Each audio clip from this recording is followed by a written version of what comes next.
Okay, I'd like to call this meeting to order. Would everybody please stand with me to say Pledge of Allegiance?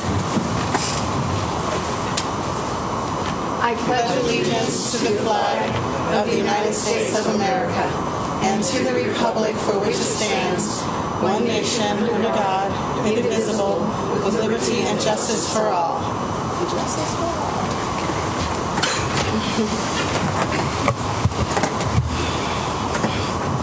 Good evening, Cheryl. Will you take roll?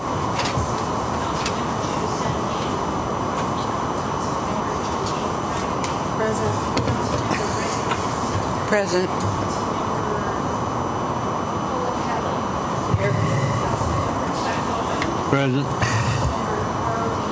Present. Present. Okay. So I am looking for a motion for the approval of the agenda.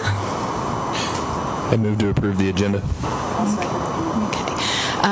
Motion made by Councilman Couch and seconded by Councilwoman Kelly.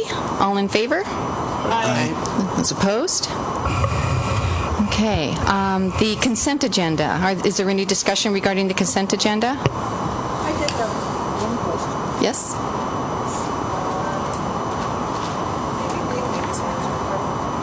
Purchase order. The purchase order for the credit debit card payments. Just wondered how long it would take to recoup the $24,000.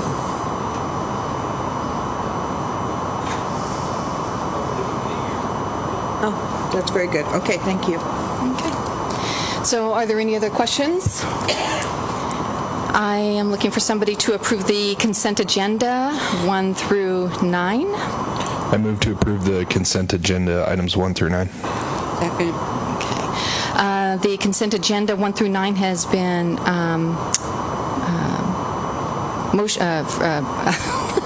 moved and second by Councilman Couch and Councilwoman Kinzer. All in favor? Aye. Okay. Any opposed? All right. So, no need to go see a Marvel's movie or anything like that. We have the heroes right here in the house. And I am going to ask if Katie Wilson, Jed Cates, Austin McCombs, Sergeant Paul Eaton, and Officer Daniel Eddy will come forward, please.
I'm going to start with Katie. Make sure I get the right one here. So on April 17th, 2017, Officer Katie Wilson responded to a medical call. It was CPR in progress being reported by what appeared to be a juvenile. Officer Wilson arrived at the residence and was led inside by a 10-year-old female who took her to the rear deck of the residence where CPR was being performed by an adult female on an adult female. Officer Wilson took over performing CPR on the subject until she was relieved by the Sedro-Woolley Fire Department and Med 1 staff. So Officer Wilson stayed at the scene and further assisted by gaining... Oh, thank you. That would be great. Okay. She stayed at the scene until... let's see, to get the information from the family. So thank you very much, Katie. We appreciate your service, and we're very honored to have you here in Sedro-Woolley.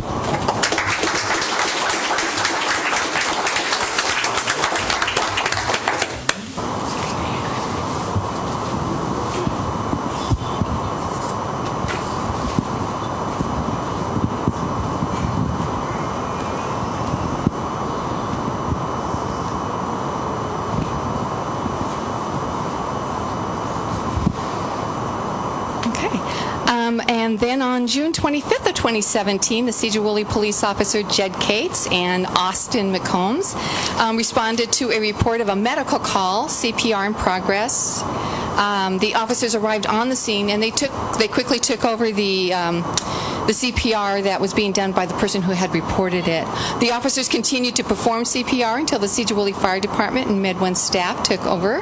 The victim was stabilized and then transferred to the emergency room for further treatment. So thank you very much for your service. Again, we appreciate your service here in Sedro-Woolley. Thank you.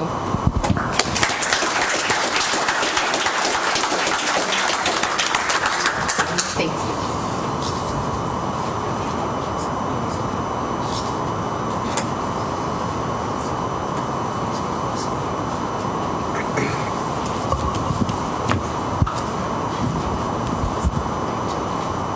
Thank you.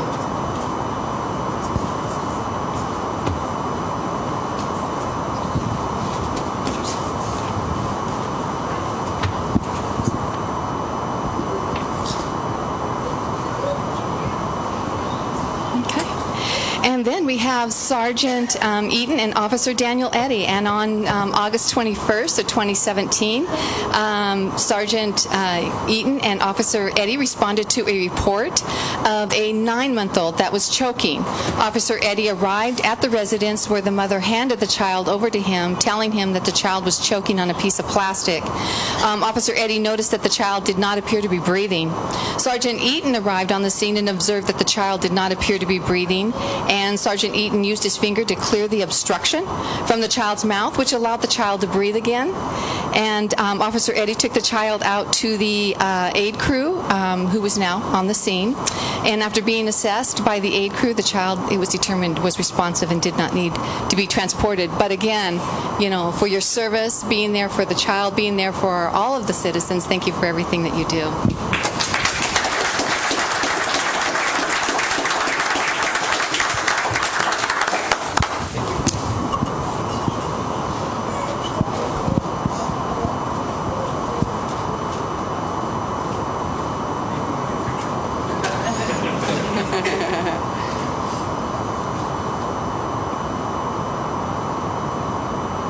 So just a couple of words before I got on here. This is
We are very fortunate here in Sedro-Woolley. Very fortunate.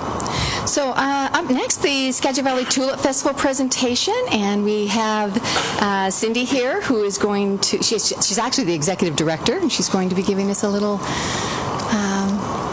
information. Before I start with the presentation, I have with me tonight Greg Reed. He's president of our board of directors and has been instrumental in working with the Woodfest committee and enhancing that activity of the festival so that we now have a full weekend of activities and more things to come in the future. So I'll let Greg talk about that a little bit, and then we'll go on to present the poster. Thank you, Cindy, and welcome, Greg. Thank you, and I won't take a lot of your time other than to congratulate you on a number of far-sighted people in your community, not the least of which is Paula Kelly in her role as Executive Director of the Chamber, Darrell Drummond at the Eagle Haven, and a number of other people of whom, if I go try to name all the list, then I'll forget somebody and then they'll really be ticked. But they've all come together in what we hope will be a growing pattern over the ensuing years of bringing more and more tourism to the eastern part of the county. We see what happens on the west side. We know there's congestion on the west side, and we know there's an awful lot of people that through that weekend, through the month, don't take advantage of the entire valley, and should, but they don't know enough about what there is there. And now you have some leadership on this side that are really, really glad to be able to work with, that are going to bring that to fruition. And I think then Sedro-Woolley will be able to see some benefit from that as well, in terms of tourist dollars, as well as some notoriety, well deserved. Thank you.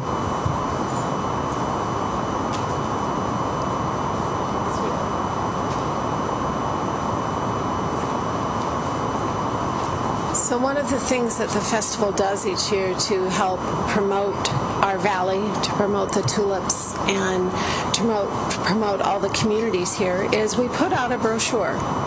And 200,000 of those are printed, and they're distributed starting in January. And by the end of April, we generally are hoarding about 1,500 to 2,000 in our office to get us through the rest of the year. And folks use these we say they're a great tool to tell people where to go.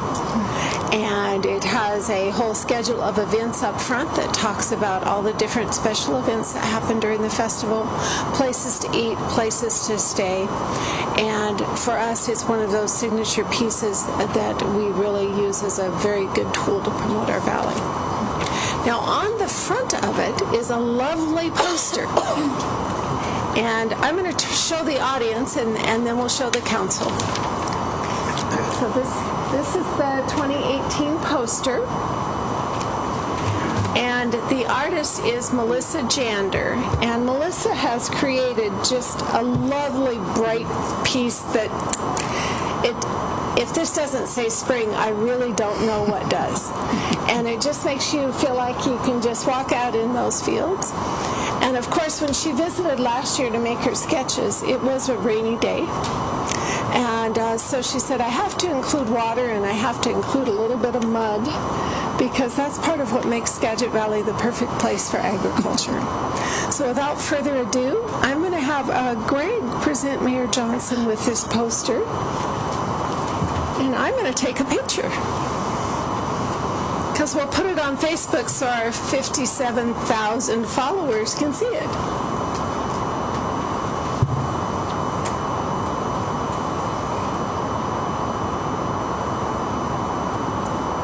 Take two for good measure.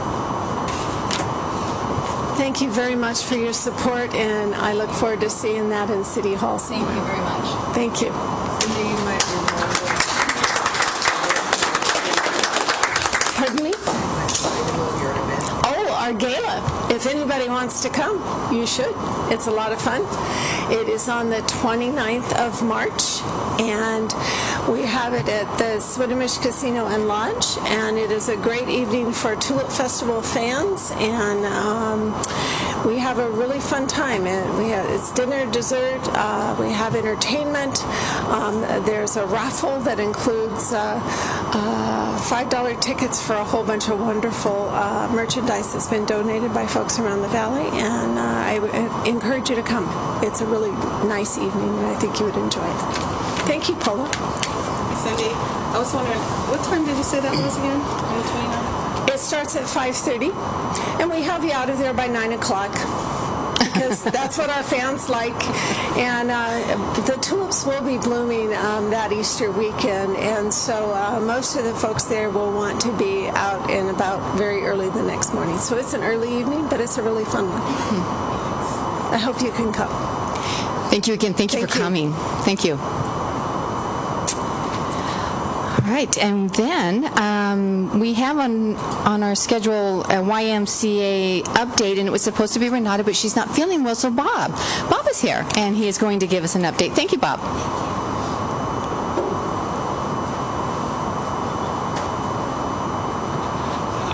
Good evening, everybody. My name's Bob Schrum. It's nice to see some friendly faces again. I think it was about 2 years ago when we first started this whole conversation. I got to say, the schedule, you put me behind some heroes and then people with tulips, and now you have to listen to me. I also want to add, and oh good, he's here, Chief Tucker and I are good friends, and Lynn, anytime you have officers that can make you look good, Lynn, they've done a real good job, so there you go. Anyways, I'm here to talk about the YMCA and the project that we're in the midst of right now. For some of you who were not on City Council at that point when we made a decision, I am so proud of this community because you were the first community to stand up and support our project. And boy, that gave leadership to the rest of the valley. And I'm proud to report that all municipalities and towns and cities have also supported the project. It was really great to see. I constantly tell my board of directors the project, if you remember, it's about 60,000 square feet of facility, 3 swimming pools. My real fear is we are not going to be big enough because I think we're just going to be overrun with people and kids in particular, which is what we're all about. Just some updates. I don't know if you go by Hoyt Road. It is a pretty quick drive from here. Just recently, the big walls that you see coming up right now are the outlines of the gymnasium. We'll be pouring a concrete pad on that. The weather, believe it or not, with all the mud we've had, we're actually on schedule. So, and I have to take my hat off to Trico, who is a great company from the Valley. They've worked really hard to keep us on budget and on time, and they've been really doing that really well. Structural steel will be going up in about 3 weeks. And here's the exciting part. In about 5 weeks, we're going to start digging the 3 holes for the different swimming pools that we'll be having at the facility. So it's been an amazing event for us. Scares me every day when I see it and I look and it's raining again, but it's come along really well. No surprises as far as the construction goes or the development of the land, etc. So that's all been very, very smooth for us, and we're very lucky to have everybody working on it that has. As far as program and staffing, we're still looking at an open date of very, very early in 2019 is our schedule. We'll start hiring additional staff the fall of 19, so we'll gear up to be ready to go. The only change that has happened to the facility, originally we planned on having an early learning center within the complex itself, and because of parking requirements primarily for the facility, we had to eliminate that, but we bought an existing child care center on LaVenture Avenue, which in the long run, sometimes your cards just fall the right way. We were able to do this for a cheaper price than we planned on in the new facility, and this is even better. We've been able, it's a larger facility, so we'll be able to add 20 more children to our total there. So that's a good thing for us as well. So it's worked out. Sometimes, as I say, the cards just fall in your way. Other than that, I'm not sure what else I can tell you that's going on with it. We're still doing some cleanup work on our fundraising. We have raised more money than any other project in the Valley. We're very proud of that. I have to give kudos to my board of directors. I'm not sure, Aaron, if you guys have any capital funds waiting from the state when they couldn't have their vote. So we continued to move ahead despite, and we did receive funding from the state of Washington at $3.9 million, which was, I had to worry about it for a while because we were still building and hadn't gotten the dollars yet, but that has come through for us as well. So things are looking good. We'll be open on time, and it looks like we'll be on budget, so you can't get much better than that. Any questions? Well, Bob, for those who may not know, what is your predicted opening date? I'm going to hedge a little bit because of weather.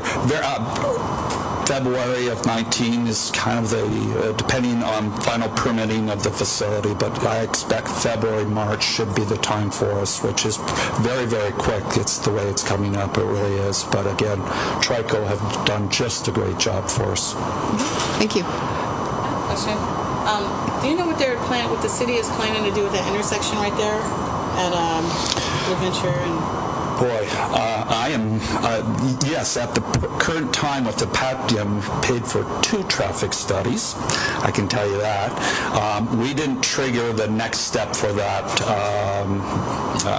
traffic adjustment lights or circle. So I'm not sure where they're going past that, but I know we did not, our flow didn't trigger it. Question as well? Hi, thanks for the great presentation. Full disclosure, I'm a former employee of the YMCA. This is my first real job as a W-2 employee, as a lifeguard, so I have a lot of respect for the organization. I was just wondering, just as a baseline number, how many members currently live in Sedro-Woolley? Not 98284, but Sedro-Woolley. If you don't have that number, No, I don't know, Carl, off the top of my head. Yeah, okay. I can tell you right now, well, it's been in our market studies, I can tell you this, that the placement of the Y at that location, it did boost the number of people that said, rather than going into Mount Vernon to be clear itself. what it is today. Carl, I don't. Yeah, so that's what I look for in the email. Thank you. Okay, thank you. Any other questions? Great, thank you so much. Thank you, Bob. Thank you for nice coming. to see you all again. Yep. For the update. Yes. Okay, staff reports. Officer Tucker? I should say Chief Tucker. I'll answer either one. Just a couple of items. We right after the last city council meeting, we had our citizens response to an active shooter training right here. We had about 77 people show up for that. I think it was really well received. That was kind of our test bed presentation, so we're going to adjust that a little bit and kind of streamline a little bit. And we might add another section in conjunction with Krista Salinas and Heather Jones, and kind of a little bit of a first aid component to that as well. We're going to work out the details on that. Some may have heard about our standoff that we had at United General Hospital on Sunday. We were out at United General for about 2.5 hours with the subject who was holding himself hostage. I do believe that he had some medical issues that led to some depression and maybe mental health issues. The whole situation was resolved peaceably. He put the gun on the ground and he was taken into the ER and seen by staff who had previously been locked down. It was a little bit weird to have to bang on the door to get them to open the door so we can bring our subject in. But like I said, fortunately this was resolved really peaceably, and a negotiation team was on scene to talk the subject down.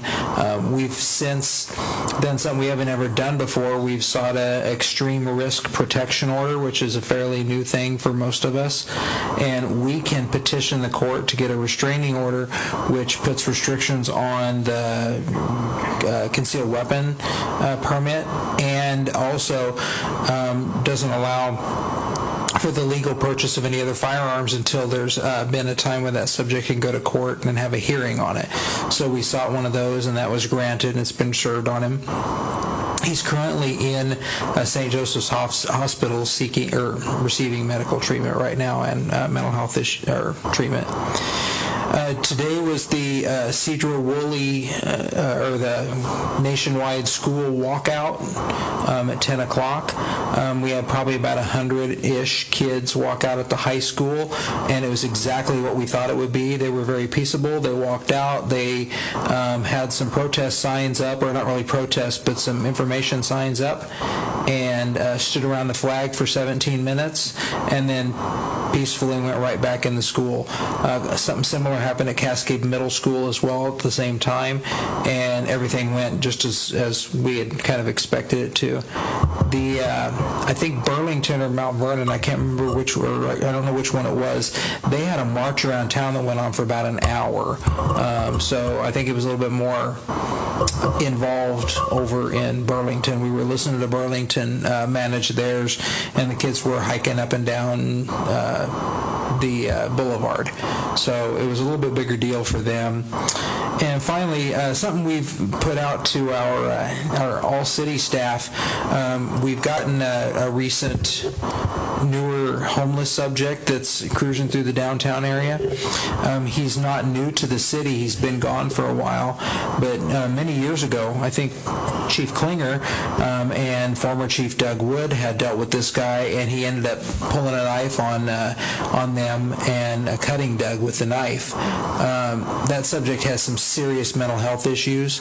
We ended up talking to him after he had been brandishing the knife around, not really threatening anybody, but really kind of threatening everybody. And we had a little chat with him and took his knife away, and hopefully he's going to relocate back somewhere where he can receive some services, because he's just wandering around town. But one of the things that we've put out to our staff is that sometimes our people that are locking bathrooms and changing or cleaning or emptying trash and such are running into some of our homeless people, and most of them are they're known to us, but a couple of them, like this one, can be a little bit volatile, and we wanted them to know exactly what they could be running into. So we put that out, and we also put that on, I think we're putting that on our Facebook page as well, that there's a subject that there's two of them that are a little bit more aggressive that we've recently had, but one of them likes to beat up fire trucks. I don't know what his deal is, but this one is a little bit more aggressive. So if for some reason you end up crossing paths with a couple of our homeless folks, just be cognizant of that fact. For the most part, you're not going to have any issue, but there's the potential there for that with this one particular individual. And with that, that's all I have. I see here that the Sedro-Woolley Police Department, you're with the Skagit County Children's Advocacy Center. So yeah, we just renewed partnerships with them.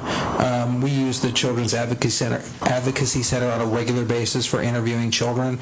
They got professional interviewers, and I think they're going through their accreditation, so we're updating all our paperwork, and they have to jump through hoops for their state accreditation. But yeah, we work with them fairly regularly.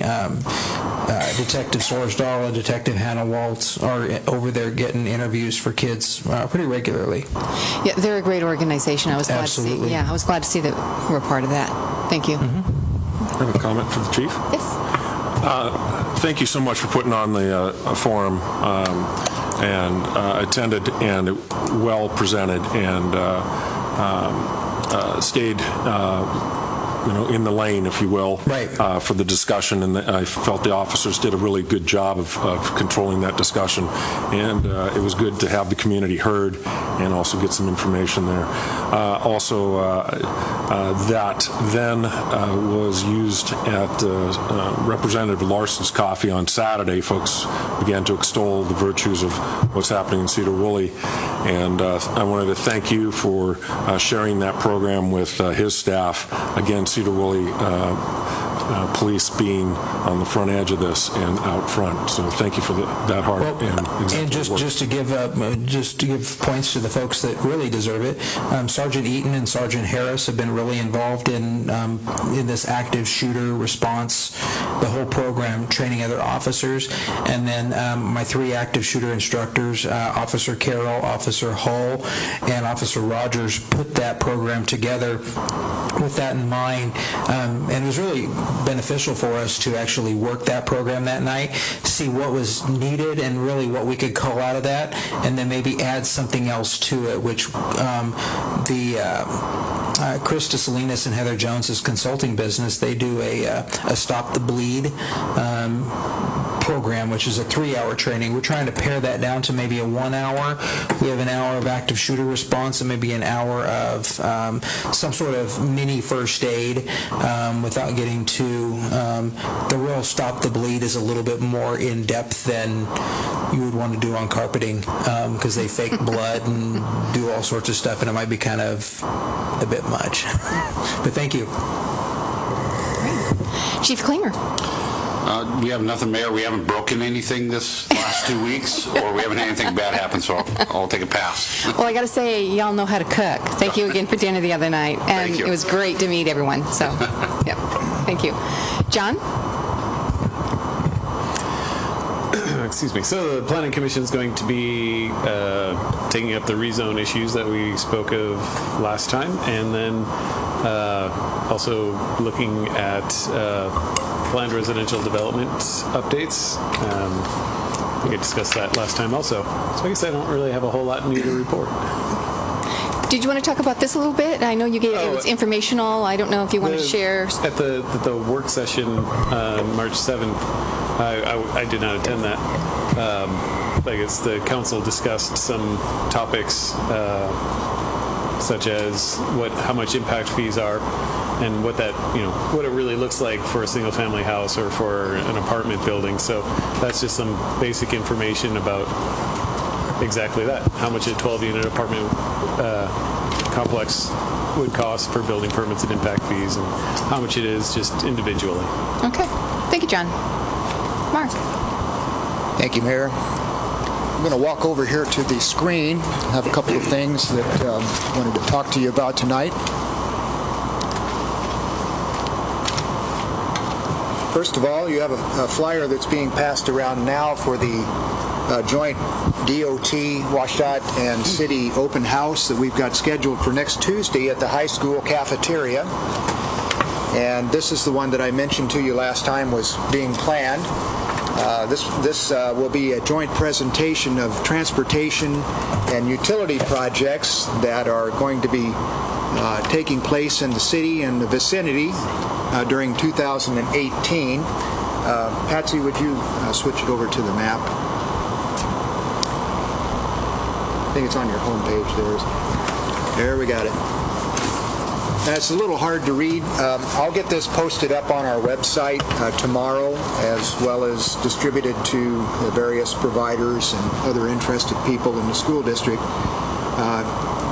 It's already been sent in a preliminary form to PD and the school district, but we'll get the updated version of it out. I just wanted to go through this a little bit with you. You approved in the consent calendar tonight the annual report for our Transportation Benefit District, and it ties right in with this open house. We have the projects that are planned for this year on the map, so I wanted to take a moment and just talk about the TBD happenings this year, both what was completed in 2017 using the TBD funds and what we've got planned for 2018. First of all, just to recap 2017, as you know, TBD was started in 2015. The first full year of Prestige was 2016. Then in 2017, did I get that right, Patsy, or am I year too quick? Maybe it's 16 and 17. I think 17 was the first full funding year of that. During 2017, we brought in roughly $200,000 through the vehicle tab fees that fund the Transportation Benefit District.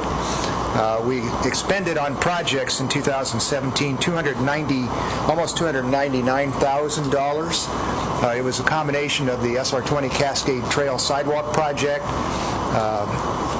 which we used $75,000 of TBD funds on. We used $108,000, almost $109,000 for arterial maintenance projects in 2017. That included our chip seal and overlays that we did on arterial streets. And we also did crack sealing on arterial streets for $60,000, and actually almost $80,000, and then the TBD emergency repair project which did some asphalt patching in various places of $35,000, total of almost $300,000. So we put our funds to good use last year, and we're continuing that this year as well. We have planned this year a number of projects that are TBD funded. The main one that you will see on there, the largest one, is the $100,000 that is set up for the Jones-John Liner Trail Road Scoping Project. You approved the agreement with Reichart and Eby tonight on the consent calendar to start that work, and we'll kick that off as soon as we get the contracts back to them. Begin that process of getting that project laid out and get us ready to start applying for funds for the 8 projects that make up that corridor. In addition to that, we have $76,000 reserved for our sidewalk and ADA ramp repair project, and $41,000 for our State Street overlay project, and then $104,000 for this year's arterial maintenance, which includes mostly our crack sealing that we're going to do on Metcalf and other streets. You can kind of make that out on the map. I'll try to point out a few of those. It's color coordinated up here, so the crack sealing is a kind of a dark green. You can see that we have that going on Metcalf Street, the north part, a portion of Ferry Street, a portion of State Street, and then Township, and a portion of State on that end of town as well, and then some other work in the north. So that's where those funds are going to. Again, it's arterial preservation.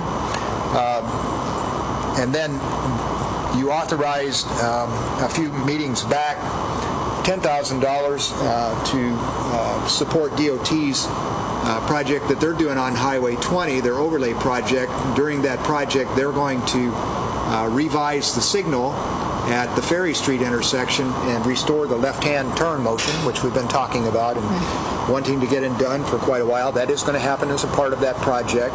They're planning that now, and that project, I believe, is bid. I haven't checked the results yet. That should be happening sometime in the spring. That's the big green line in here, and also on Highway 9. And then they're also doing what they call a bituminous service treatment, which is a chip seal on SR9 south of Highway 20. And I hope they have better results than we did with ours last year. The oil on the project we did last year, the county did the work for us, is simply not holding up. And we've had lots of complaints. We've been sweeping far past where we should have done that, and it looks like we're going to have to come back and do a slurry seal to save some of that. And I'll be talking more about that later, but it's just the oil that they're using, and this has happened 2 years in a row to the point where I think we're done with doing chip seals. We're going to have to go to a more aggressive repair technique. We've used those successfully for many, many years around town with little problems, but the oil seems to be of a quality now that we just are not getting a product that we can rely on, so we'll be doing something different on that. Back to the TBD report again, the total projects planned for 2018 is $332,000. That'll leave us a fund balance at the end of the year of about $22,000. I just want to pass this on, so if your constituents come up to you and say, hey, what's this TBD thing, and why am I paying these $20 for my vehicle tabs? We're putting it right to work in your roads. And so I think people can appreciate that money's being put to good use if we point that out to them. And so I just wanted to get that message out to you so you can share that with the public. Well, this is great. I appreciated it that you were going through so that we can see it rather than just looking at the map. But I also want to point out that in our packet, page 31 actually has the totals that Mark was talking about. So if you do have some constituents that are wondering, you've got something physical that you can look at and refer back to. So thank you for that as well, including that in the report. And if you could explain again TBD, because you are spot on when people ask, what is this to be determined on my bill? That's right. And so if you could just give a brief overview of where that comes from, who authorized it, just a brief overview.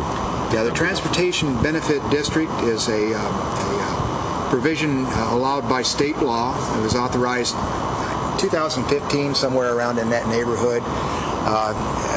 The city adopted it, or at least we began our process. We adopted that, and what that basically does is for the folks that pay vehicle fees that reside within Sedro-Woolley, they are charged $20 on top of their other fees for their vehicles.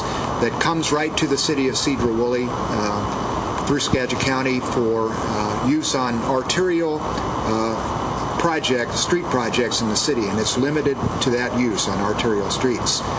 So we can't use it on neighborhood streets, but it does allow us to offset the funds that we used to have to spread out over the whole piece of bread. We can focus these funds specifically on the arterials and use the other funds that we had to spread out wider on our local access streets. And Nathan's been making good use of these funds. And he's, again, this year got a very aggressive plan for doing street maintenance, which are also shown on this thing. We've got the city overlay projects are all of these kind of golden looking things that he's going to do. And I don't know if you've seen the ones we did last year. Our crew did that themselves. This is going to allow us to do, how many blocks are we doing, Nathan, total, would you say? About 2 miles of streets that we're overlaying. Usually it's a 2-inch or 2-inch overlay mostly on that, which gets us another 20 years out of those streets. And we drove today, Nathan and I, around looking at the projects for next year. No big secret on how we do that. Nathan gets questions, how do you decide that?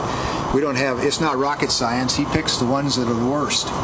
And we're working up from there, and we're making some fairly decent progress. We've got about 48 miles of streets in the city of Sedro-Woolley, so if we can do 2 or 3 miles a year, we have a chance of eventually catching up, and that's what we need to do. If we can get these to a regular cycle, then the less expensive techniques of preserving pavement work. We've gotten so far behind that some streets that if we had done crack sealing at the proper point, we would have preserved them another 5 to 10 years, or slurry seal or whatever. But it gives us more tools to work with, and so we're pretty aggressively pursuing this. And council's support has been critical in things like the TBD, which we just talked about, to support doing this, to direct funds, targeted funds at our arterial and local access maintenance. We also have been budgeting $100,000 a year out of our street fund, 103, which we use for these local access overlays and crack sealing on those streets as well. So trying to put those funds to the best use we can. I got a question for you, Mark. Can those tab funds be used on Jameson Street? Yes, absolutely. And Jameson is one of the projects we have in our capital plan. It's deteriorating pretty bad since the traffic increase. Yeah. We watch those things, and yes, looking at all of those. Portobello, relatively new street, is going to be a priority for next year. We're going to look at that, get ahead of it so we don't lose that. Jameson, Puget is another one that's heavily traveled and getting pretty bad. Sap Road, we don't think about it much because it's kind of out there on the fringes, but a lot of people use that to bypass the signal at 9 and 20, and they'll come down and use Reed Street. We have about 5,000 vehicles a day using that, and it's starting to fall apart. So we've got plenty of things to use the money on, so please don't give it back. Okay, so again, the open house, 5:30 to 7:30 next Tuesday.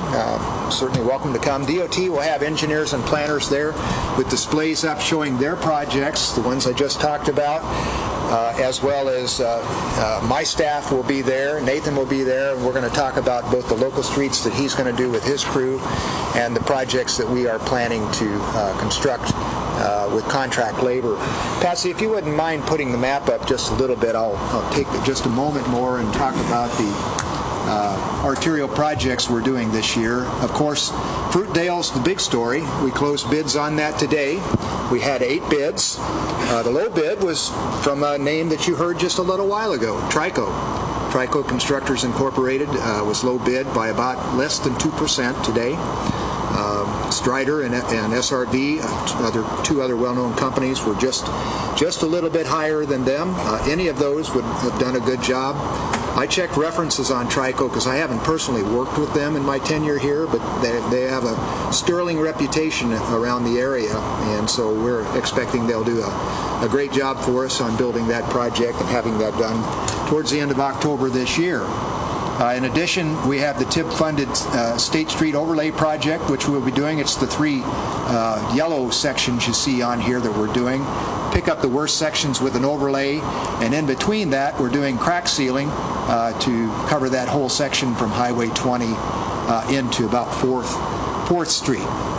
So in addition to that, we're doing the ADA, the sidewalk and ADA upgrade program, which is at various places. It's the white, which is a little hard to see. There's a section on Murdoch Street and on 3rd Avenue and various other places around town. So I just wanted to give you an update on the other projects that are coming up. And pardon? What's the span of it? It's roughly from State Street to Ferry Street. That's Highway 20, and it runs to 4th Street. Yeah. It skips the pieces that are relatively new right at Metcalf, where we did that paving back in 2012, but other than that, it does something. Puget. Yeah, in that vicinity. So we've got and one other project, the sidewalk project from Township to Fruitdale, which I've been talking about. We're having our 60% plan review with our consultant that's designing that this Friday. We plan to have that out to bid in April or early May and also construct that. So if we look a little busy and harried later this summer, it's because we are kind of busy and harried. So anyway, we're looking forward to getting those projects done and getting those in service for the public. Thank you so much. Sorry. No. I have a question. The roundabout in front of La Schwab, is that one looking like it's getting worked on too? Because there's lots of potholes. Right.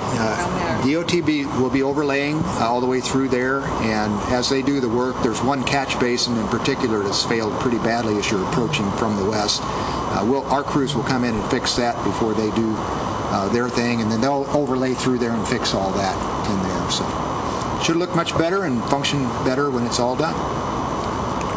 Anyone else? Okay. Thank you, Mark. All right. Aaron. I've got nothing to report tonight. Okay. Patsy. I have nothing out of the ordinary to report this evening. All right. Thank you. Judith. Well, I just reminded myself that tomorrow morning I'm going over to the county to listen to someone regarding tourism. Yeah. I was checking because I didn't remember which calendar I put it on. Other than that. Okay. Thank you. Jermaine? A couple things. Yesterday I went to the Woodfest Lager Rodeo. It was a combination board meeting, and something came up with one of the firefighters. I kind of gave Aaron a call, but I didn't know if this was, I don't know if but is it Carrillo? Yes.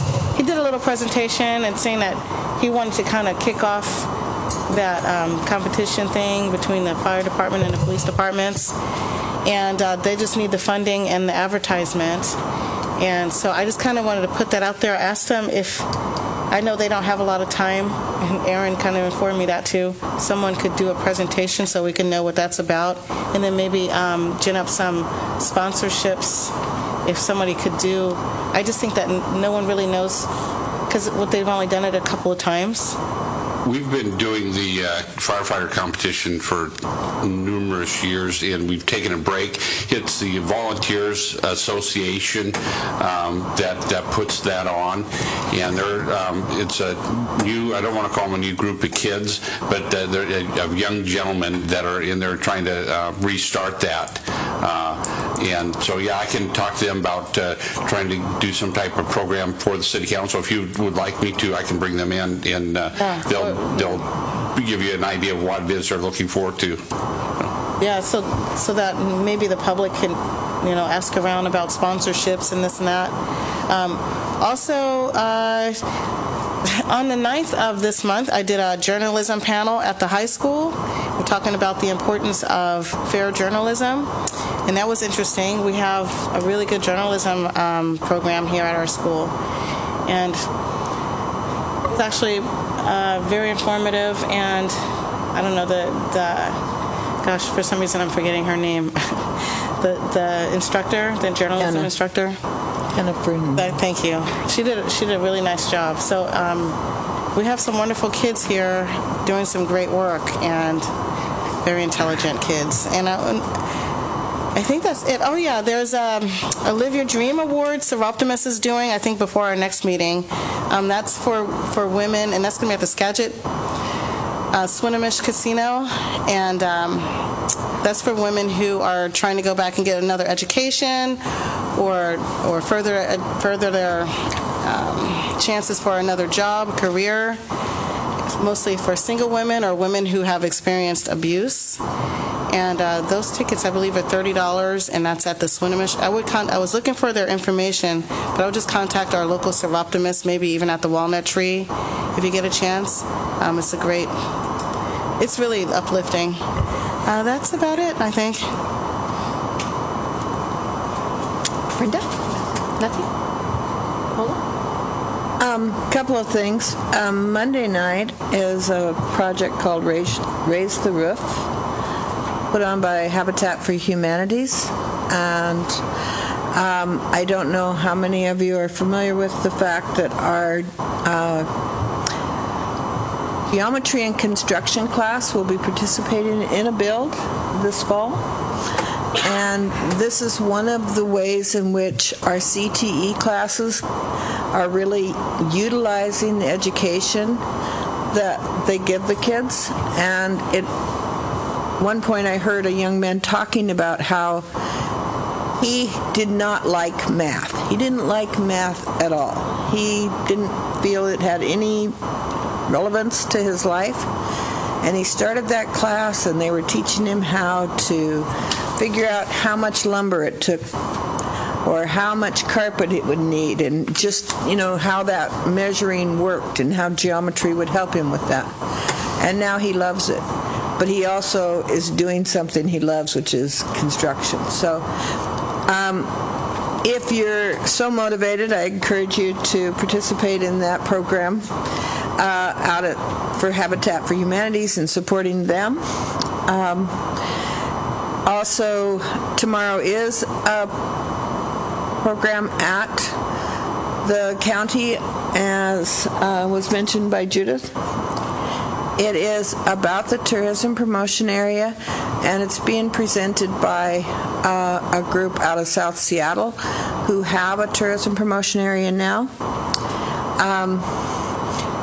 The various chambers of commerce have been working on this now for 10 years. It doesn't always seem that long when time's passing, but when you look back and you say, well, I've been here 9 years and it was started before me, then you know it was that long. And so I encourage people to go out and listen and to get involved. Tourism is an important part of any community's economic vitality.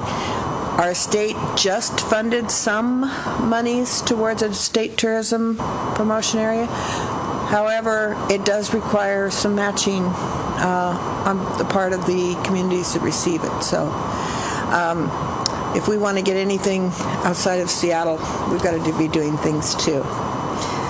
And we figure we've left on the table about $500,000 a year by not doing this. So I encourage people to also participate in that as well. And you have to RSVP, she says. Oh, I think you'd be fine. Yeah. On TV. Yeah, it will be on the Skagit channel. on the county channel if you want to watch it. So I think that's good for now. Check. Yeah, I'd like to take this opportunity to thank all the city employees. They've been very generous of donating to Meals on Wheels, and I think everybody in City Hall has been real generous, and the police department was the most generous, but all the departments out there were very generous, and they were glad to support Meals on Wheels, which is a very important program. If you ever go around, I volunteered for 2 years delivering meals, and if you see some of those people that are housebound and they have nobody, and they just a few minutes that you're able to talk, you know, they want to keep talking, but you have to move on. But if you ever see that, you'll be more than generous to help those people, and it is a great program.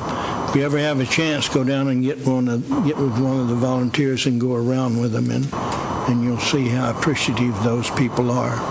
So thank you very much, and if any of you people out there want to donate, well, you can see me after the program. Thank you. Carl.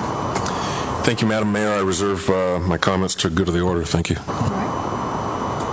Jerry? I'll keep it brief. First, I want to thank John Coleman for putting the impact fee information together that I had brought up during work session. I really appreciate you getting that to us so quickly. And a question for Mark. And I'll apologize if it's already been done. What's the status of paving on Jones Road? I haven't been there this week, but I understand they started the prep work for that. They're supposed to be putting the gravel in this week and paving next week, weather permitting. Okay. We had some pretty bad weather today, so I might have gotten delayed a little. And is that a contractor that did that the city uses frequently, or was that a first time? It's the first I've ever encountered them.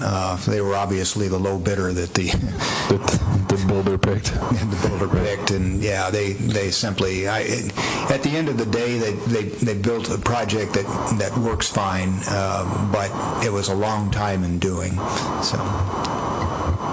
Thanks, Mark. I don't have anything else. Madam Mayor, can I add something real quick? Yes. I forgot to mention Mr. Greatest American Hero down there at the end. You stole my thunder. Yeah. What's that? You stole my thunder. I was going to do that too. I was going to thank him. Yeah, he was out on Sunday and called up and asked if he could come out, and I gave him permission to come out. And he actually helped out, and we put him on a group that actually went up and took the subject into custody. So thank you, Jared, for coming out. We appreciate it. No problem. Thanks, Chief. We do. We appreciate your service. Thank you very much. And I think it's super cool that you're also on the council. I forgot. I wanted to say something. Some officer was standing on the corner of Cook and Trail mid-afternoon today, and he was a presence. I don't know if it was a state patrol or a city officer, but it certainly seemed to slow them down.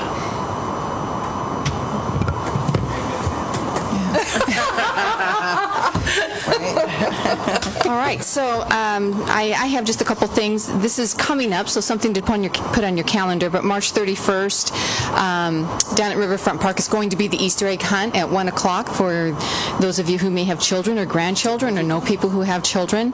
And also on the 31st is the third annual Welcome Home Veterans Parade. It's a march through town. They're going to have a program at the Legion at 2 o'clock afterwards. Dale Benny will be there speaking. So two things to have opportunity to participate in. And I also want to mention that on Saturday the 24th at 10 a.m. Downtown by the clock tower at the square, there are going to be citizens, mainly grandparents and great-grandparents, who are going to be doing a peaceable march downtown. It'll just be on the sidewalks. They're not going to use the streets, but it'll be on the sidewalks. And it's in support and love of the children, the safety of the children, and I think kind of a statement about how we need to do more to protect our children. So if you are interested in that,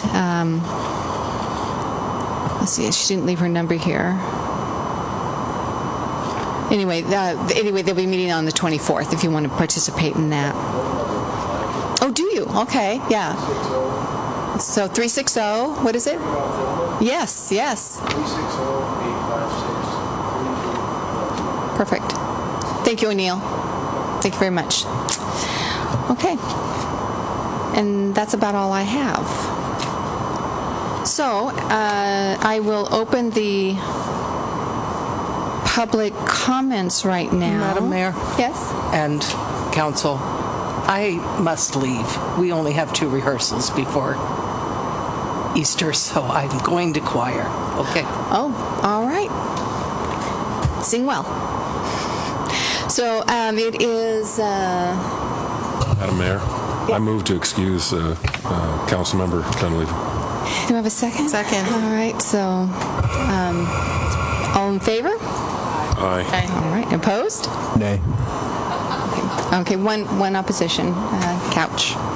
Councilman Couch. So where were we? Public comments. All right, so let's see, what time is it? About 7. Is this correct, this clock? Is it? I can't see it actually. 8:03, yeah. Yeah, it's 8:04. So I am going to open public comments right now at 8:04. If you would like to come up, please limit it to 3 minutes and give us your name and address. Yes, Dennis?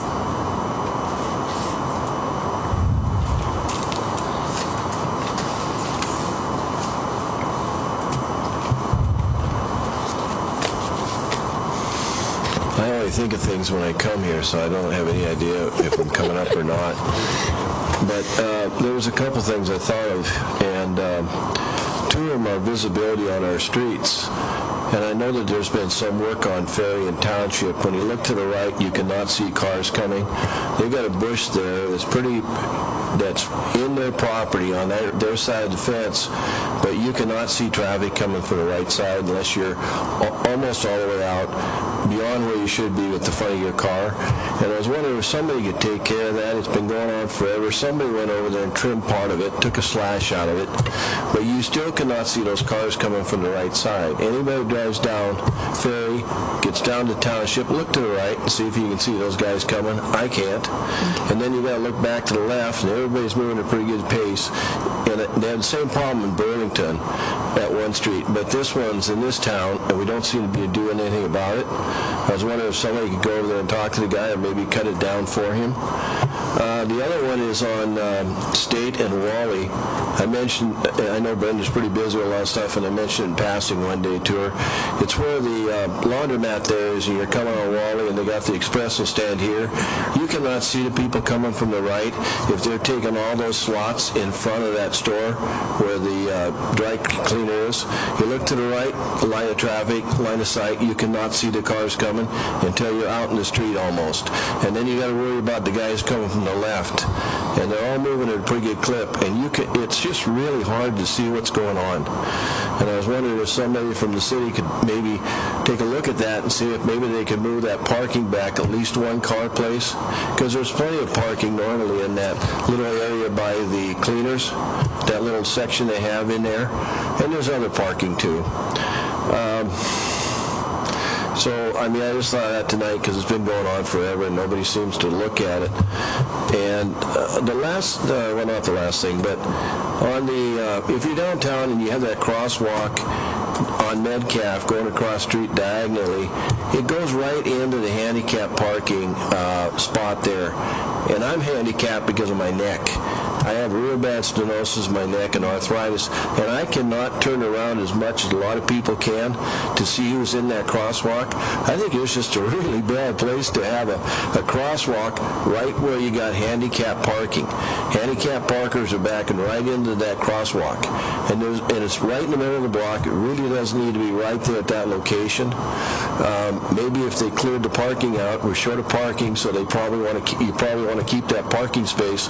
But sooner or later, somebody that's worse neck than mine is going to back into somebody, a kid or something, and you're looking at putting the library down there, and there's going to be hopefully more traffic in future. Maybe somebody could redraw that line or move it a little bit up or down the block, the crosswalk.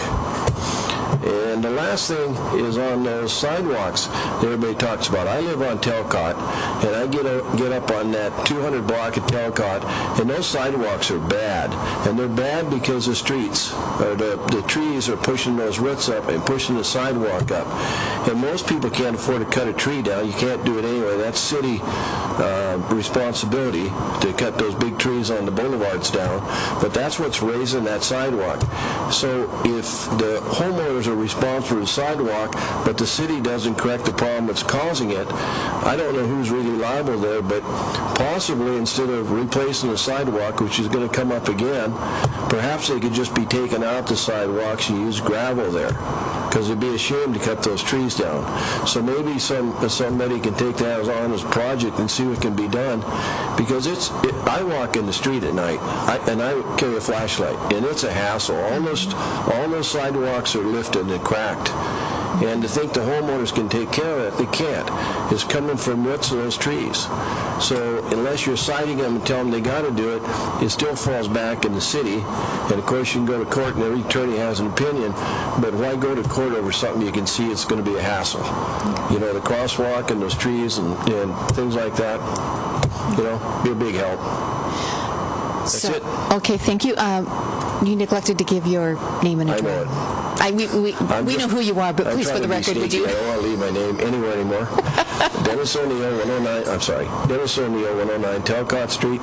Thanks for your time, Council. And I just want to make the comment that actually I've been on the council a little over 2 years, and I have heard Brenda bring it up a couple times on Wally and State, and I've also brought it up. It is an issue. You're right, but I believe a parking space was already removed, wasn't it? Yes, it was. One space has been removed, but it sounds like you're still experiencing maybe it should have been issues. two of them. It's not doing the job. Anybody goes back, takes a look. Yeah. It's very hard to Well, you're the ones that make the regulations and things like that. So, I mean, it comes back to everybody up there, not just you, Brandon, because you live right there. But, I mean, it really is a big issue. Those cars are really moving. I go up there just about every day, and now I go all the way up and go to Metcalf and come down State rather than making that left turn. Right. I mean, anyway, thanks for your time. Yeah, thank you, Dennis. Appreciate it. Madam Mayor, may I ask a clarifying question? Yes, sure. Hey, Dennis, I was just trying to be clear about the obstructing greenery on Township and Ferry. That's on the northwest corner of... and it's the big bush, okay? It's on the southwest. Southwest corner. Cyclone fence there. The tree's in the right spot. Supposedly a couple years ago, but as it's growing up, it's not even growing over the fence. Okay, I have my question answered. Thanks so much, and thanks for bringing up the... also, I use the crosswalks a lot, and I would agree that I have input for Metcalf with that diagonal crosswalk as well as that I would like to talk about at a future date. All right. Thank you. Thank you. Thank you, Dennis. I thought I saw another hand go up. Is there somebody else? Yes, come on up. Remember to give your name and your address, please. Luke Lawrence. I live at 1148 Rhodes Road, right in front of the Winnie Hauser Park. And I was just wondering, I think all the funding and all that should be approved for that park. I think that's the best thing in town. But we need some signage out there that this is not a dog park. The dog park is at River Road. They're using it every day, 10, 15, 20 people. They're not picking up any of the dog doo-doo, and they're doing it all day long. I live there, I look up my back window, I can see the whole park. and they got some vicious dogs out there. Some people bring some pit bulls out there, and they just pull in there in their car, and they get out, and they take the dogs out there and let them do their business and get back in the car and drive off. And I see it every day. So I just wonder if there's some signage or something that could be put up that this is not the dog park. We're spending money to make this a good park. And is that strictly a soccer field? Well, we're going to be working on it. We're talking about it tonight. Well, no, so that's the priority use during the season is Sedro-Woolley Youth Soccer, but otherwise it's open to the public for recreational activities. Are they going to put any baseball fields or anything in? I don't expect to see hardball fields there. It just doesn't lay out well with the profile. I see today that they're going to... We're open to put in a walking track as well as playground. Oh, that's great. Anything they put in for the kids or the community, that's great. But it's turned into a bad dog park, and it's attracting the bad crowds. Bad dogs. Well, it's not bothering me because they put the fence up, and but the kids go out there, and you just know what's happening. It's just convenient for them to pull off the highway, and the traffic is increased about threefold on that road. Right. And they can do about 65 down there, I think. Wow. They try to come down Rhodes Road to beat the light. The light will be green at my house, and you can just hear whoa, and they're not making the light, or they're going straight through, or they're turning the corner. So that's just something I wondered if could be fixed. And you want to talk about bad intersections? Have you ever been to the McCarville Road and Highway 9 at 7 in the morning? Mm-hmm. You take your grandkids over there to school, and you can't get back out on the highway because you got to pull completely through the crosswalk before you can even see.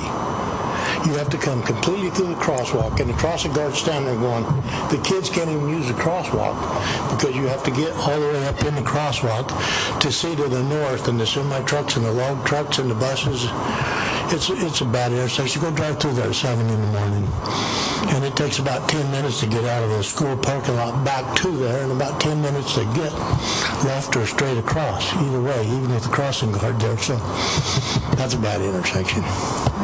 Thank you. And the other thing I had was the new water park they're talking about building. Mm-hmm.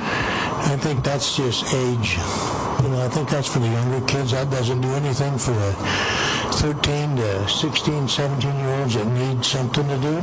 That's just a water park for the 1 to 10-year-olds, The rest of them are kind of left out. They don't have a park, so to speak. So that was just kind of my input on that. That's a lot of money to put into a water park for just the small children, So that's all I had. Thank you. Okay, thank you. If I could? Yeah. I just want to say, I happen to own a pit bull who's very sweet. I own a pit bull who's very sweet, so.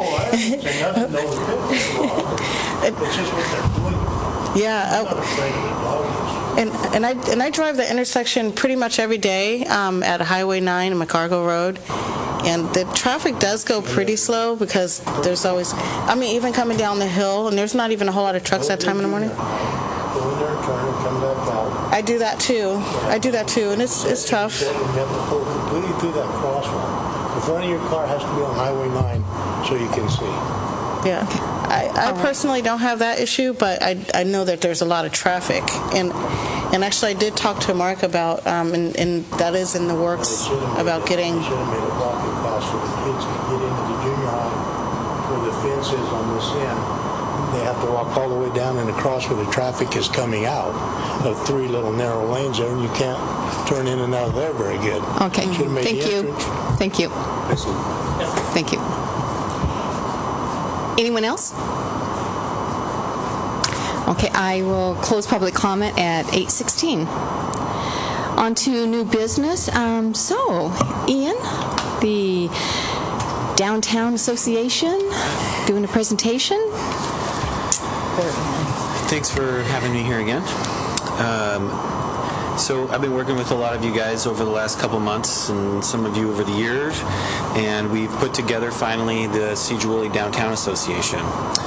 We formed a board of directors who some of you are on the council tonight and some are standing here behind me supporting me, and we are moving forward to try to reach the Main Street accreditation. So just to kind of recap to a lot of you, this is a proven strategy that hundreds of small communities within Washington State have taken advantage of to capitalize on tax incentives and real strong strategies on how to revitalize the downtown area. So what we've done is we've created a group of people and some initiatives, and we're asking the city for help. I'm going to kind of jump around from my presentation here. One of the things that we are really going to concentrate on doing over the next few months is creating a really strong group of volunteers for our 4 strong committees: the organization, promotion, design, and economic vitality. And I've roped a bunch of you into it already. And that's going to be our core focus. What that means, we haven't really defined all of that yet. We've got ideas and we've definitely have direction, but the planning and the fleshing out of what all this means is really going to depend on the experts within the committees that we've assigned. So I wanted to give you a little bit of one of the conversations I think Carl mentioned last time we were here was like, well, what's the realization of how much money can we see? So one of the goals that I've set on us is if we can get $133,333 in donor contributions, and that is businesses or public utilities that are paying B&O or public utility taxes, if we can get those companies to simply earmark that funds to go into the Main Street Trust, we can get up to $100,000 directly into our downtown Main Street organization. So in 2018, we're going to set up the organization, we're going to expand the board, we're going to increase the amount of advisors we have. There's a lot of people that want to be involved from the corporations from downtown, the big names that we all know. We want to build out the committees. There's the 4 main committees, but they all have the subcommittees. There's a great amount of training and mentorship from the Washington Main Street program that we're going to start next month, hopefully. We're going to host fundraising events, lots of retail promotions, design and beautification committee projects. One of the biggest things I've been talking over the last couple of weeks is just really creating photo opportunities within downtown Sedro-Woolley. You know, you walk downtown Mount Vernon and everybody's snapping pictures here and snapping pictures here, and there's so many great things to, stand up and, selfie. So those are the types of things that we want to kind of create excitement about downtown. Next year, I hope to have Main Street accreditation. So if we can prove to this trust that we are working towards all these projects and we've got our nonprofit in place and we've got all these things in place, then we can get our accreditation and then we can quickly start getting those tax benefits. More press, marketing, public relations is we're really going to need the board support and the community support and anybody that writes anything and talks about anything to really back us and talk about our projects. By the end of next year, I want to have a full calendar of events with lots of people helping me. In 2020, I want to have that 50% of that 133,333 goal met. So we wouldn't be at maximum funding from that particular channel, but we'd be getting close. 100% membership, from the downtown. We haven't really even defined what that membership's going to look like, but I hope everybody's involved. And then by 2021, 100%, along with everything else we got going on. So, and then what's that look like in the next couple months? Well, in April, we're going to do volunteerism. I want to plan that an Earth Day cleanup. I I know, Paula, you've done some surveying. I want to do some more and see what the community really wants. It's like, again, I've got my own ideas, but everybody's got ideas. Lots of training. I want to do a monthly mixer. I want to get everybody involved and just rotate, the downtown businesses, and let's get, everybody down there to talk about, again, ideas. In May, I'd really like to make some impact on signage and see if we can start driving people downtown. I know there's some signs out there, but once that pass opens, the end of May, beginning in June, there's going to be 10 times more cars. So we really need to concentrate on that. In June, more signage, more people, more community activities, fundraising events. And then in July is the big one, is the State Little League Championships are coming to Sedro-Woolley. And they've asked the Downtown Association to put together the events around the downtown. So we've got, a block party and basically 7 or 8 days worth of fun things planned. Not yet, but working on it. Hot August nights in summer, in the summer, September, we're going to kind of keep I planned with help the Brewfest last year, so the Downtown Association's going to kind of organize that as well and benefit the Helping Hands Food Bank, primarily so we can show this Main Street program organization that we know what we're doing, we're planning, we're revitalizing, we're making moves. And then in December, we've talked about like a winter festival. Don't know what that looks like yet. I know that someone's throwing that idea around, so I'd love to talk about that more. So what do we need to make this happen? So we've got some really great momentum going right now. We've got the board picked out. We've got Stiles Law Firm is filing for our nonprofit status right now, so that should be done quickly, I would assume. Lots of things going on. So we are asking the city of Sedro-Woolley to fund over 3 years, $100,000. In 2018, $35,000, so we can get this thing rolling, so we can keep this momentum going and move strong towards all these projects. The same amount in 2019, and then in 2020, $30,000 for a total of $100,000, which we feel at that point we can pretty much carry ourselves and take care of ourselves at that point. So, and this is a number that our board of directors has asked me to ask you for. So that's on page 134, if you are not there. So the ask then is that it's a motion that you're looking for? Correct. To approve the Sedro-Woolley Downtown Association for request of funds in the amount of, but not to exceed $100,000 over the next 3 years. Correct. That's what you're looking for. Okay. Correct. So are there any questions? Yeah, I'd like to make a motion that we make available to the Sedro-Woolley Downtown Association $100,000. Okay. So motion made by Councilman Owen. Second. Second by Brenda Kinzer. Any discussion? I do have a question, and it's for Aaron, actually. When we discussed this prior,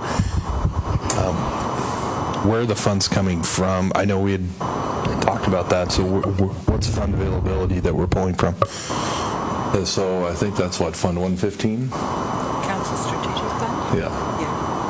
Pretty good. The Council Strategic Reserve Fund is what I'd identified as a proposed funding source. And what you're doing tonight is really the precursor to the actual action, right? I mean, I view this as more of the pledge. To make this actually work, we will need a budget amendment as well as a contract with the entity, once they are an actual legal entity, to get the dollars flowing. And while we're on that note, I would say both probably Councilmember Couch and Councilmember Kelly would be best to abstain given your board member status, even though you do not have a financial interest as a result of your board service, but just to avoid any appearance of any possible conflict. Well, and that's one thing that I do want to bring up to the council, and it's a discussion that we'll need to have with Ian. I think it would only be appropriate to have one of us. And so, our commitments came prior to Pola being placed on the city council, just so there's no misunderstanding. All right. I also have questions. Yes.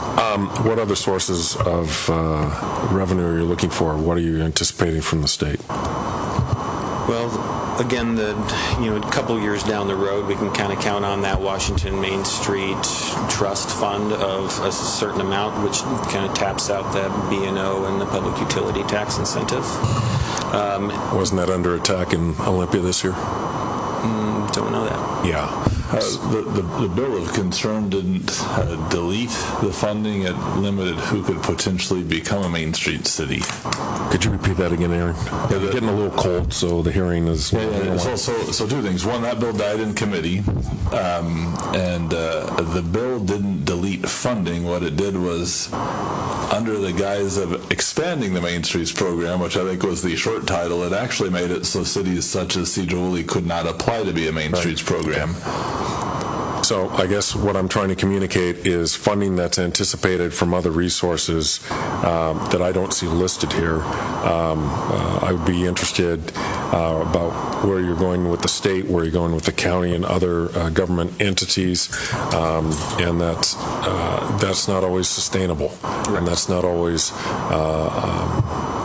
that will always be there. And what I've learned with government entities is they kind of like to be on the last dollars, not the first dollars. And so you're asking for first dollars. Yes. Yes. We are starting from scratch here, but we are supporting the downtown Sedro-Woolley, and we are the primary tool to revitalize the downtown Sedro-Woolley at this point. So I get what you're saying. With that said, though, we've also talked about, and we've done some research into, hundreds of thousands of dollars worth of grants available to historic preservation and, revitalization. We're also talking about, technology grants that would allow us to, we want to do safety projects with, community Wi-Fi and community cameras and, those types of things that will be, project funds, so we can, and we've got expert people on our board that are grant writers and grant finding people. So we've also got several companies. Is that Chad and Michael? Or? That's Rebecca. Rebecca. Yes. Okay, thank you. We've also got, several commitments from corporations within town here that want to help us too. So I get what you're saying, and I think at this point, being brand new and starting from scratch, I don't have all the answers of where all the funding's going to come from, but from my research and what I've seen and what I've been looking at for the last year, I do see a lot of hard work, but also a lot of availability and a lot of opportunity. So. Thank you.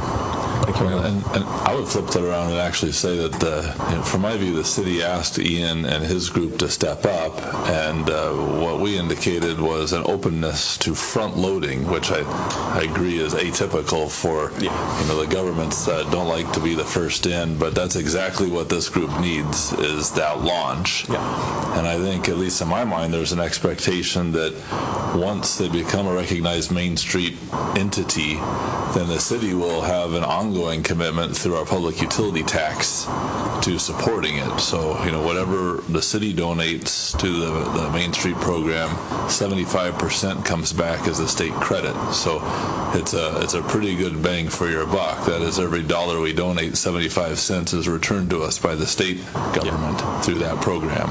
Okay, and is that a guarantee from the state? And for how long? Well, it's just as much guaranteed as any other act of the state legislature. That's what I'm getting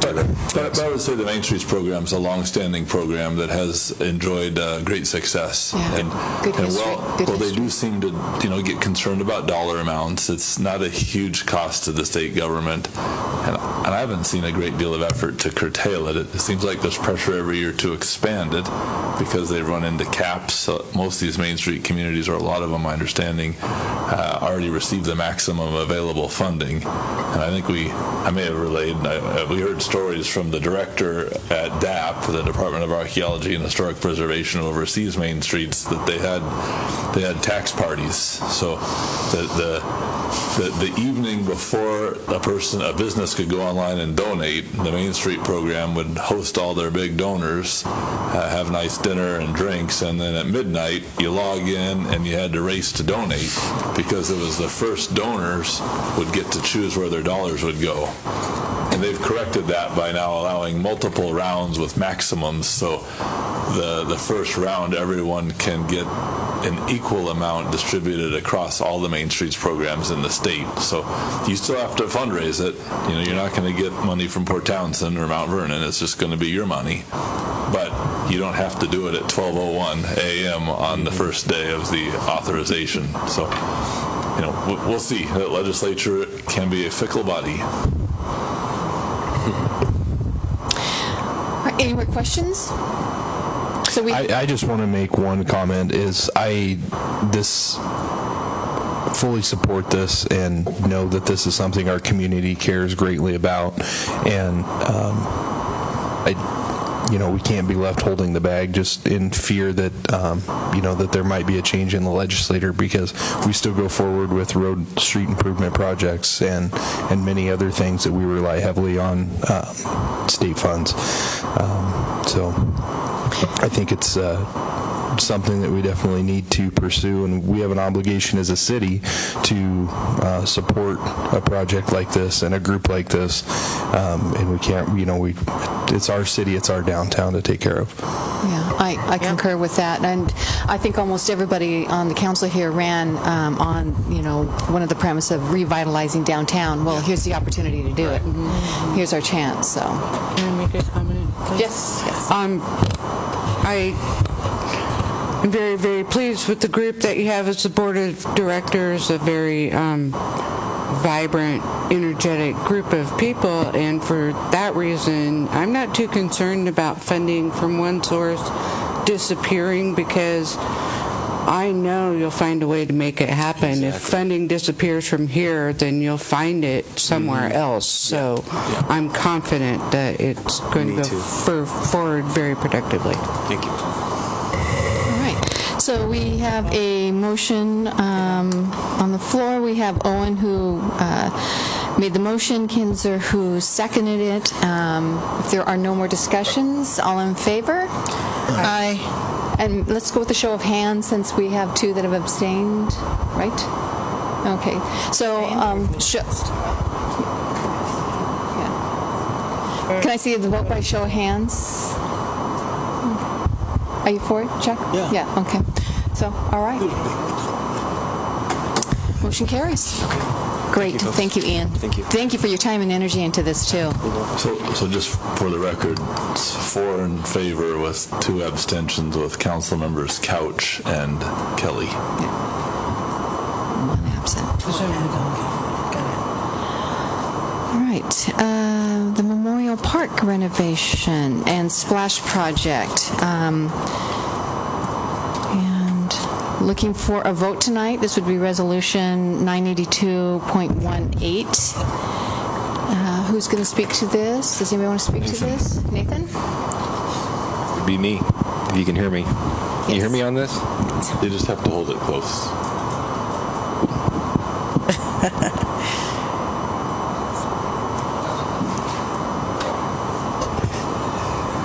Okay, so if the council directs your attention to page 136 of the council packet.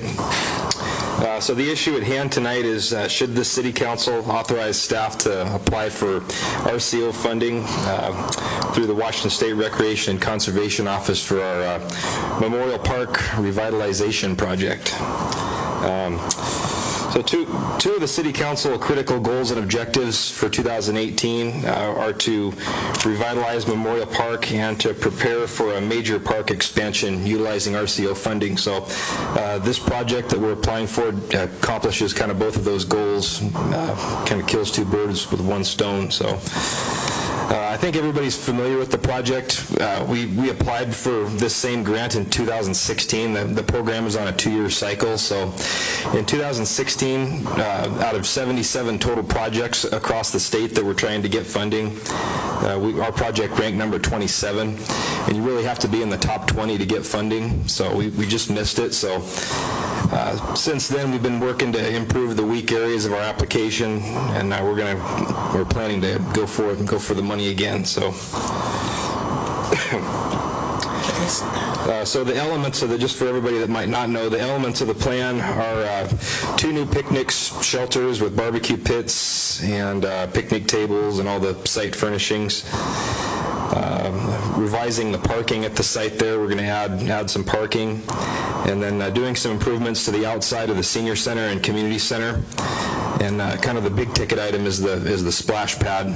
So timeline, so grant applications are due May 1st for this, and we have to go down to Olympia in August to present the project to the funding board.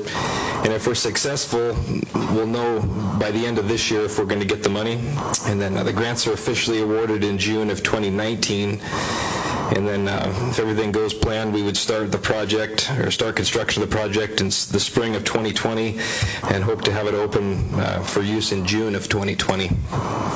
So, and on page, I don't know what page it is, like 4 pages later. 141 are you talking about? The picture of the park? Page 141. Well, I'm looking at the funding scenario for the site development costs. So, so we got some good news with this. When we applied the first time, it was a 50% match. So the city had to pay 50% of the total project costs. But, oh, there we go. But we found out about a month ago that we only have to pay 30% of the match.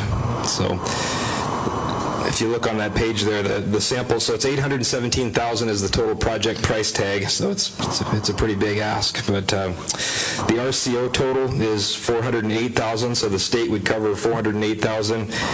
And then the city would be responsible for only $245,000 of it. And then of that amount, $65,000 would be funded basically through our crew's time and equipment. And then we're hoping to get about $30,000 of community donated labor and cash donations. And then the balance, about $150,000, would come from local funds, which would be park impact fee, real estate excise tax. So, but anyway. So that's kind of the overview of it. I'm happy to answer questions if I can, and if Aaron wants to add anything. So page 142 is what you're talking about, with where the extra money's going to, where the funding's going to come from. Yes. What the city staff is going to do, and yes, what the contractor will do. Yep. Madam Mayor. Yes. I moved we adopt resolution /18, which authorizes staff to apply for and accept funding for the Recreation and Conservation Office to fund the Memorial Park and renovation of Splash Park. Is there a second? Okay. All right. So motion was made by Councilman DeYoung to approve Resolution 982.18 and seconded by Councilman Owen.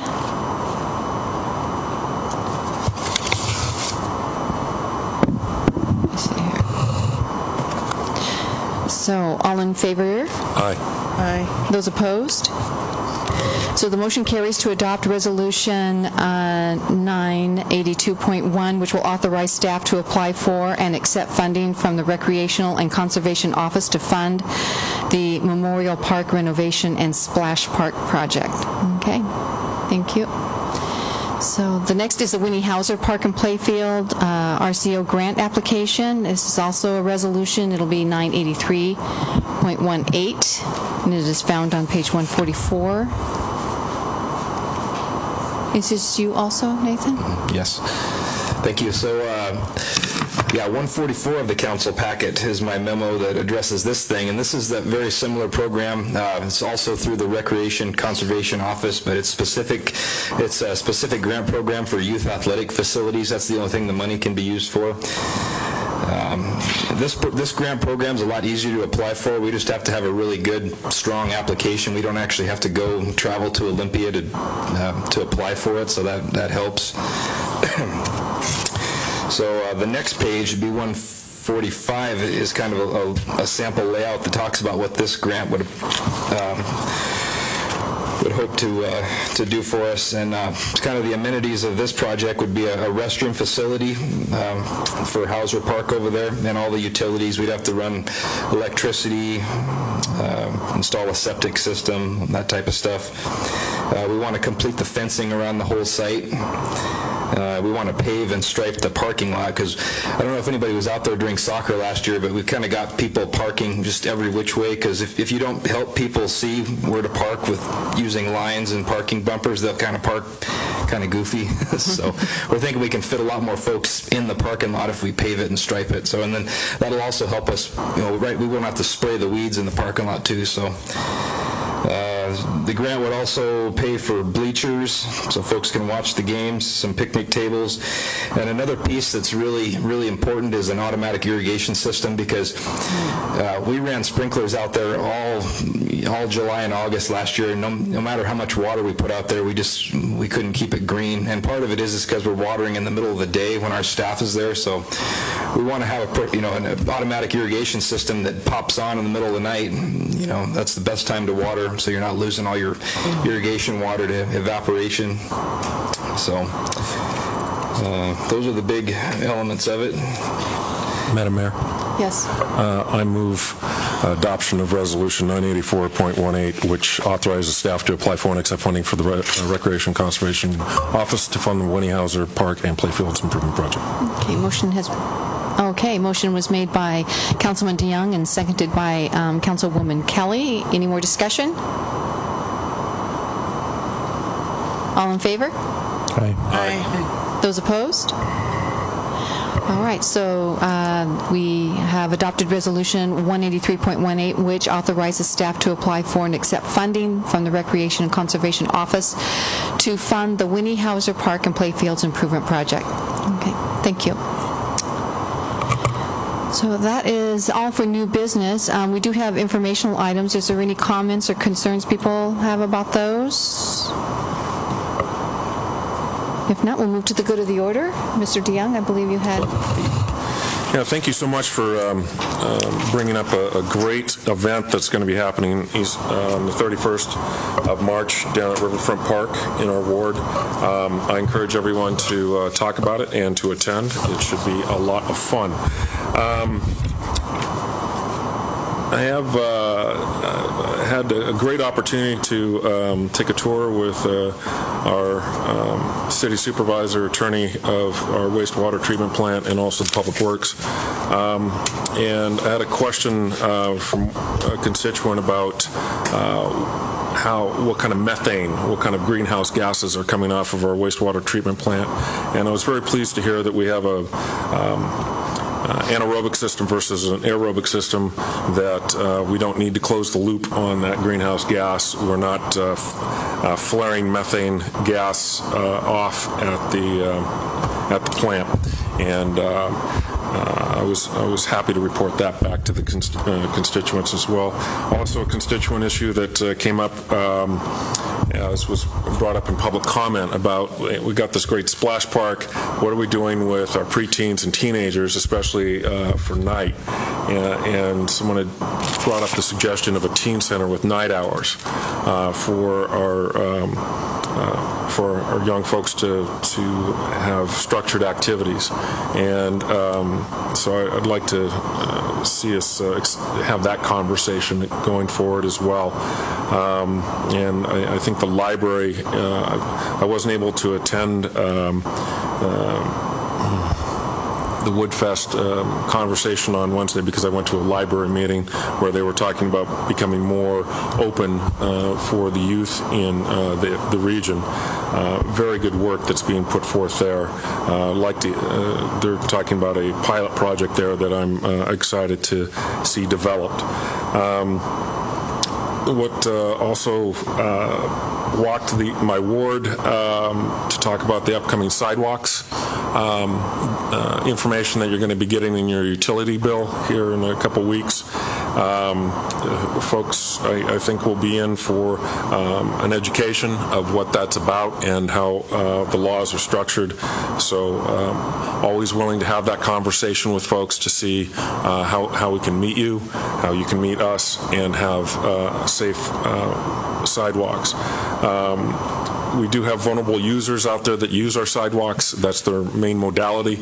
And identifying with some of the other public comment, you have to get out and kind of wave, use all your fingers palm side to drivers to let them know that you're there. And there are folks that need an education about what happens when there is someone in a crosswalk, that you don't rev your engine right up and treat the crosswalk as a stop line. And I'm concerned about vulnerable users of folks that are young, and then that are folks that are disabled and folks that are elderly, and that we need to protect those folks. Also, it is a way that folks, especially in our commercial business district, when people visit our town, they see how we treat each other and treat our visitors by how we treat people on the sidewalks. And then finally, I think an extension from what our forum that our fine Sedro-Woolley Police Department put on, it was followed up a few days later by our U.S. Representative Rick Larson coming to talk to the community, and folks brought up the idea of a community resource officer for the high school, and I think there's some conversations to be had about that going forward as well. So with that, I thank you for listening to my good of the order. All right. If there's no more comments, I would entertain an adjournment. So moved. Okay, we are adjourned.